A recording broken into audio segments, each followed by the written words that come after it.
Halo, Assalamualaikum warahmatullahi wabarakatuh. Apa kabar anak-anak solih dan solihah di rumah? Mudah-mudahan kalian tetap sehat dan tetap semangat walaupun saat ini kita belajar dari rumah. Baik anak-anak, seperti biasa sebelum kita mulai pelajaran, marilah kita sama-sama mengucapkan basmalah. Bismillahirrahmanirrahim. Semoga ilmu yang kita dapatkan hari ini bisa bermanfaat dan tentunya semoga kita mudah dalam memahami apa yang kita pelajari hari ini. Baik anak-anak, hari ini kita masih di tema yang pertama, yaitu pertumbuhan dan perkembangan makhluk hidup, dan masih di subtema yang ketiga, yaitu pertumbuhan hewan. Nah, kita masuk di pembelajaran yang ke-6, yang ke-4 hingga ke-6. Coba silakan kalian buka buku tematiknya halaman 124. Pada pembelajaran kali ini kita akan mempelajari pertumbuhan hewan kupu-kupu, katak, dan nyamuk. Adapun untuk tujuan pembelajaran yang pertama adalah siswa dapat mengidentifikasi ide pokok dari informasi yang disajikan tentang pertumbuhan dan perkembangan pada hewan kupu-kupu, katak, dan nyamuk. Kemudian, siswa dapat menuliskan pokok-pokok informasi yang disajikan tentang pertumbuhan dan perkembangbiakan pada kupu-kupu, katak, dan nyamuk. Selanjutnya, siswa dapat menjelaskan prosedur kombinasi gerak yang berupa gerakan lari dan lompat dalam sebuah permainan gerak menirukan daur hidup kupu-kupu. Nah, kemudian yang selanjutnya adalah siswa dapat mempraktikkan prosedur kombinasi gerakan lari dan lompat dalam sebuah permainan gerak menirukan daur hidup kupu-kupu. Dan yang kelima adalah setelah mengamati permainan, siswa dapat memberikan saran sebagai pemahaman arti bersatu dalam keberagaman di sekolah dengan benar. Dan yang terakhir adalah siswa dapat mengamati dan menceritakan dari arti bersatu dalam keberagaman di sekolah dengan benar. Baik anak-anak, mari kita masuk di pembelajaran yang keempat. Nah, sebelumnya kita sudah mempelajari pertumbuhan hewan yaitu kelinci, kemudian kucing, dan kuda, di mana hewan-hewan tersebut pertumbuhannya kemudian perkembangbiakannya adalah dengan cara melahirkan. Nah, hari ini kita akan mempelajari perkembangbiakan dengan cara bertelur. Nah, pembahasan hari ini kita akan mengambil contoh hewan kupu-kupu, katak, dan nyamuk. Nah, anak-anak, hewan itu berkembang biak dengan cara yang berbeda-beda. Seperti yang sudah kita pelajari, cara perkembangbiakan pada hewan itu bisa berupa dengan cara bertelur, kemudian melahirkan, dan ada pula yang bertelur dan beranak ataupun melahirkan. Nah, setiap tahapan perkembangbiakan hewan itu juga ternyata berbeda-beda.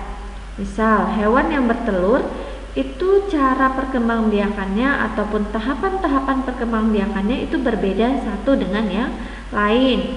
Misal, hewan ayam dengan kupu-kupu itu sama-sama berkembang biak dengan cara bertelur. Hanya saja tahapan-tahapan yang dilewati antara ayam dengan kupu-kupu itu berbeda. Nah, anak-anak, coba kalian perhatikan di halaman 124.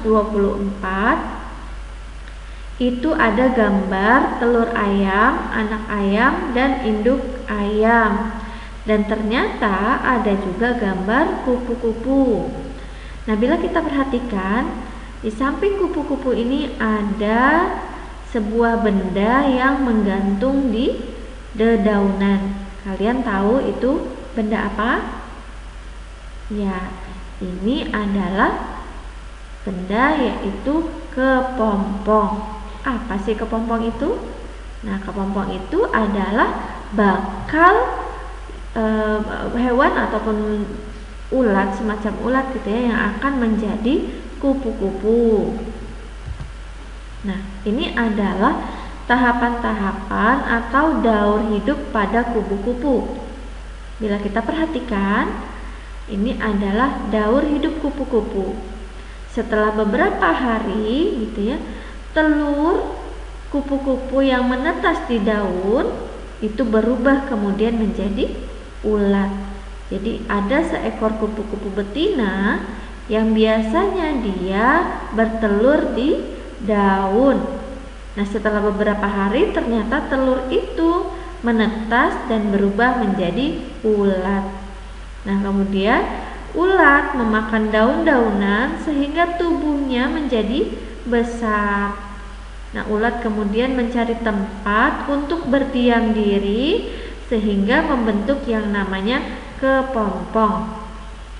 Nah, dalam beberapa waktu tubuh ulat yang telah berubah menjadi kupu-kupu ataupun kepompong di sini gitu ya, akan berubah menjadi seekor kupu-kupu yang cantik. Dan ingat, tiap kupu-kupu yang satu dengan yang lainnya itu juga berbeda dari segi motif pada sayapnya. Semua makhluk hidup itu memiliki daur hidup.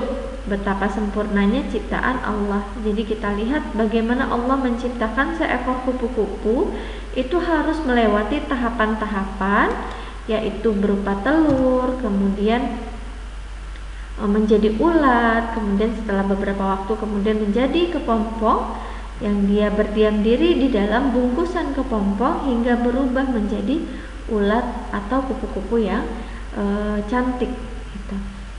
Nah, coba kita lihat, ini adalah tahapan-tahapan ataupun daur hidup kupu-kupu. Yang pertama itu adalah menjadi telur. Telur itu kupu-kupu tempatkan di dedaunan, dan dalam beberapa waktu telur itu kemudian menetas dan berubah menjadi kupu-kupu.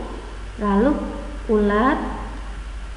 telur tadi menjadi ulat gitu ya, dan ulat berubah menjadi kepompong hingga menjadi kupu-kupu. Nah, ada banyak jenis kupu-kupu yang bisa kita ketahui, yang bisa kita temui di sekitar kita. Contoh, ketika kita pergi taman bunga, maka bisa kita dapati bermacam-macam jenis kupu-kupu, mulai dari bentuk hingga motif pada sayapnya. Ukuran kupu-kupu juga ada yang berbeda, ada yang besar dan ada yang kecil. Nah, sekarang mari kita coba tirukan gerakan yang sesuai dengan tahap daur hidup kupu-kupu. Untuk gerakan yang pertama, coba kita lakukan pemanasan terlebih dahulu. Coba anak-anak, kalian bisa mencontoh gerakan ini di rumah, yaitu gerakan posisi tidur telentang sambil mendekapkan kaki dan badan. Jadi gerakan seperti ini itu adalah gerakan tiruan untuk meniru pada daur hilur. Diulang masih telur, sedekap kaki dan setelah beberapa waktu kemudian telur itu menetas dan seekor ulat yang bakal menjadi kupu-kupu. Nah, kalian bisa tirukan posisi badan merangkak ini sebagai posisi gerak pada ulat. Nah, setelah ulat kemudian dalam beberapa waktu menjadi kepompong. Nah, posisi berdiri, tangan mengepal dan disimpan di atas kepala. Kemudian salah satu kaki diangkat menyerupai gerak menggantung pada kupu-kupu gitu ya, menggantung pada pompong yang akan menjadi kupu-kupu.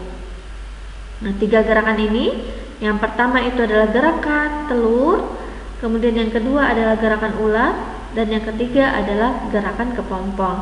Nah, selanjutnya kita masuk gerakan yang keempat. Nah, ini adalah gerakan yang sangat mudah sekali yang bisa kalian tiru di rumah, yaitu posisi badan berdiri dan tangan terbuka, kemudian bergerak seperti gerak kupu-kupu sambil berlari melompat-lompat.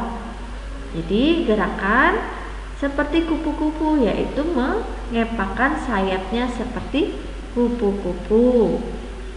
Nah, kira-kira kalian suka gerakan yang mana? Apakah gerakan yang ke-1 yaitu gerak telur, atau yang kedua yaitu gerak ulat, atau yang ketiga gerakan kepompong, atau gerakan yang keempat yaitu gerakan kupu-kupu yang telah sempurna melewati tahapan-tahapannya. Nah, kemudian coba kalian selanjutnya buka di halaman 131.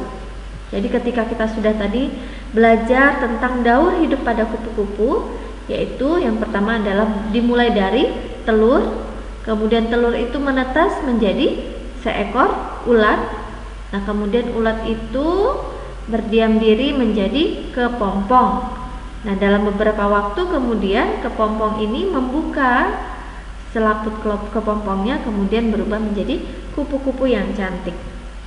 Nah, sama seperti pada katak. Mari kita pelajari daur hidup pada katak berikut ini. Silakan kalian buka pembelajaran yang kelima di halaman 131.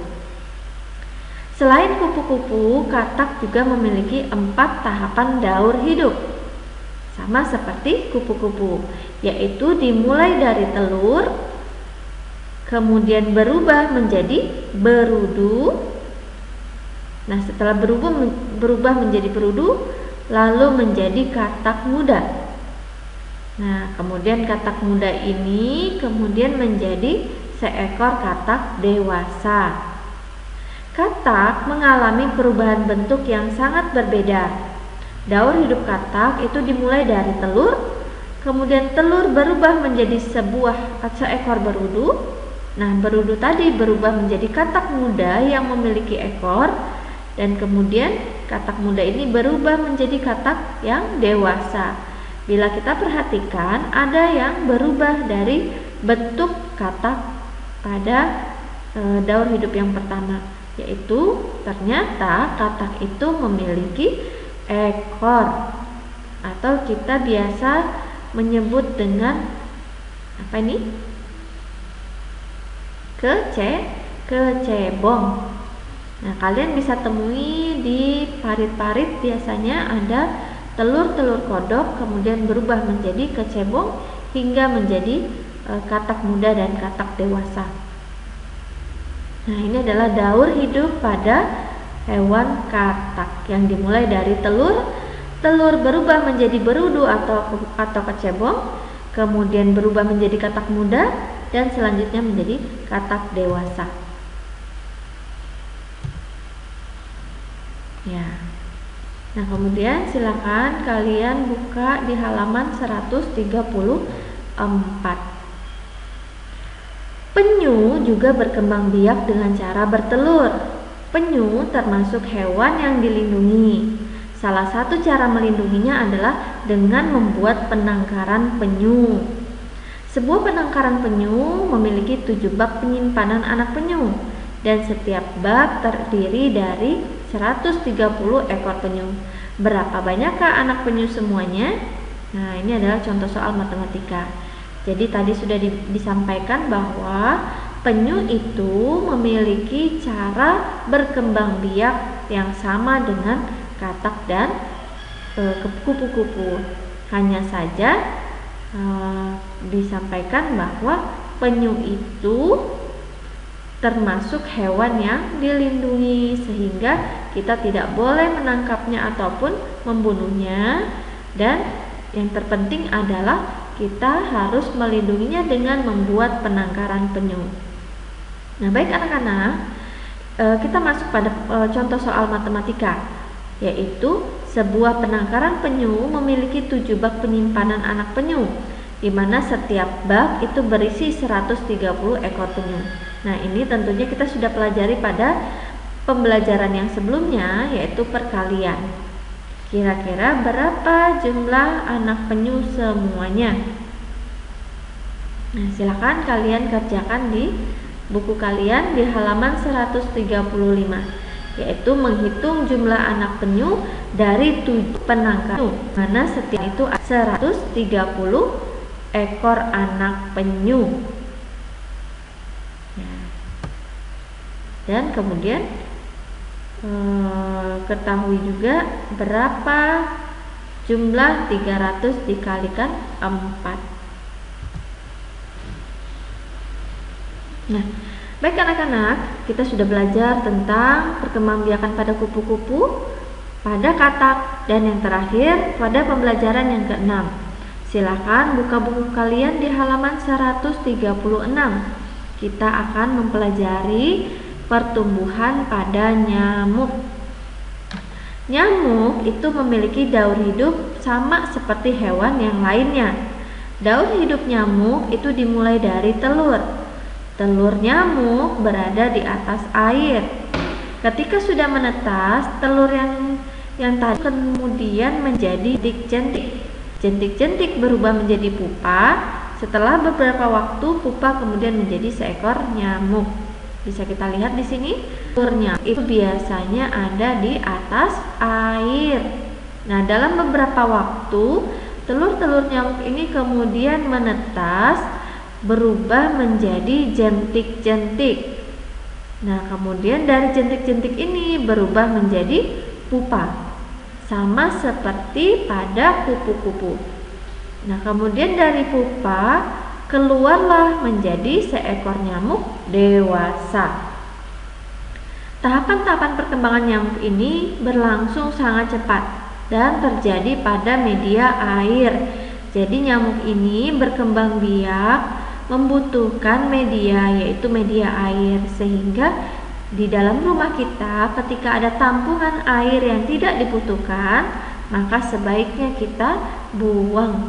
Kenapa? Karena akan menjadi sarang nyamuk atau tempat bersarang nyamuk dan bertelurnya nyamuk. Beberapa nyamuk itu dapat menjadi penyebar penyakit yang mematikan. Contoh penyakit yang ditularkan nyamuk adalah demam berdarah. Sehingga kita, anak-anak, ketika kita bermain di luar, usahakan kita menggunakan lotion anti nyamuk supaya kita tidak digigit oleh nyamuk. Karena nyamuk itu dapat menyebabkan penyakit yang sangat mematikan, yaitu demam berdarah.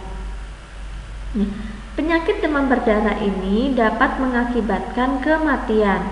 Selain demam berdarah, banyak lagi penyakit yang lainnya yang ditularkan oleh nyamuk. Salah satu penyebab berkembangnya nyamuk adalah banyaknya genangan air. Jadi Ustazah sudah sampaikan tadi bahwa nyamuk itu membutuhkan media air sebagai tempat bertumbuh dan berkembangnya telur serta pupanya nyamuk. Sehingga kita harus membersihkan lingkungan dan membuang benda-benda yang sudah tidak dipakai agar tidak dijadikan tempat perkembangbiakan nyamuk. Oleh karena itu, mari kita sama-sama mengingatkan masyarakat agar menjaga lingkungan. Nah, salah satu cara untuk mengingatkan masyarakat agar menjaga lingkungan itu bisa dilakukan dengan membuat poster. Apa sih poster itu? Nah, poster itu adalah informasi atau pesan yang dituangkan di dalam bentuk gambar dan tulisan. Nah, bila kita perhatikan di halaman 138 ini adalah contoh poster, di mana poster yang mengingatkan untuk berperilaku hidup sehat dan bersih. Sehingga bisa kita lihat bahwasanya poster itu adalah salah satu media untuk menyampaikan pesan yang berupa tulisan dan gambar. Nah, menjaga kebersihan lingkungan itu adalah tugas kita semua. Dan kita harus saling mengingatkan untuk selalu menjaga kebersihan lingkungan. Menjaga kebersihan lingkungan ini perlu dilakukan. Agar apa? Agar kita bisa hidup nyaman dan sehat. Nah, menyampaikannya ini bisa menggunakan salah satu cara, yaitu menggunakan poster. Nah, bisa kita lihat di sini seorang anak yang membuang sampah sembarangan. Kira-kira saran apa yang akan kamu sampaikan kepada anak ini? Dan kita lihat juga sebuah rumah yang ternyata sampahnya itu ada di mana-mana.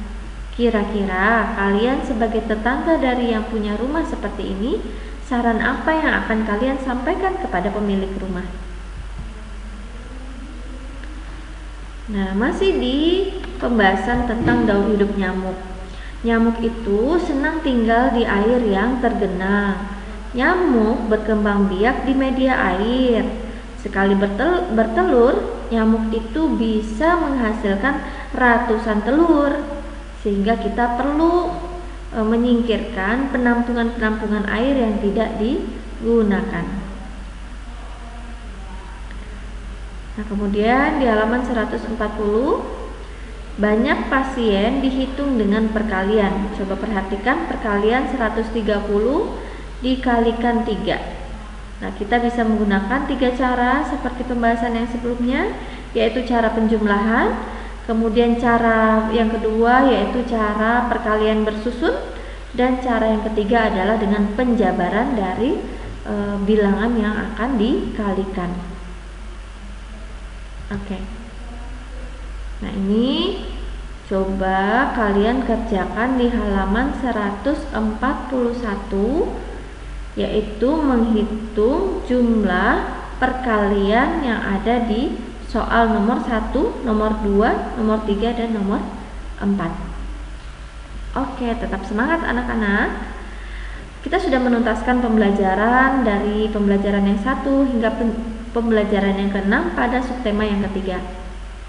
Nah, dari sini, dari pembelajaran 1 hingga ke-6, sekarang kita bisa menghargai perbedaan.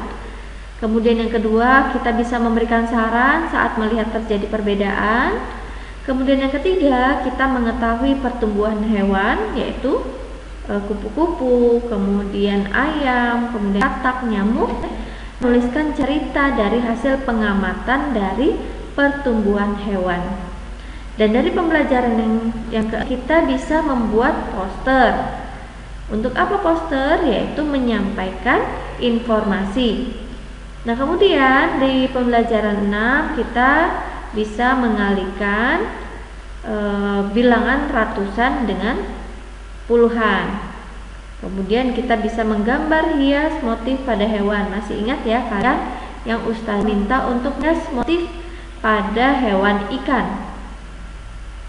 Nah, kemudian pada pembelajaran 1 hingga 6 kita bisa mengkombinasikan gerakan berlari dan melompat pada permainan lompat tali. Dan yang terakhir adalah pada pembelajaran 1 hingga ke-6 kita bisa menirukan gerakan-gerakan dari daur hidup kupu-kupu. Baik anak-anak, mudah-mudahan kalian tetap semangat, tetap jaga kesehatan, dan sampai jumpa di pembelajaran yang selanjutnya. Assalamualaikum warahmatullahi wabarakatuh.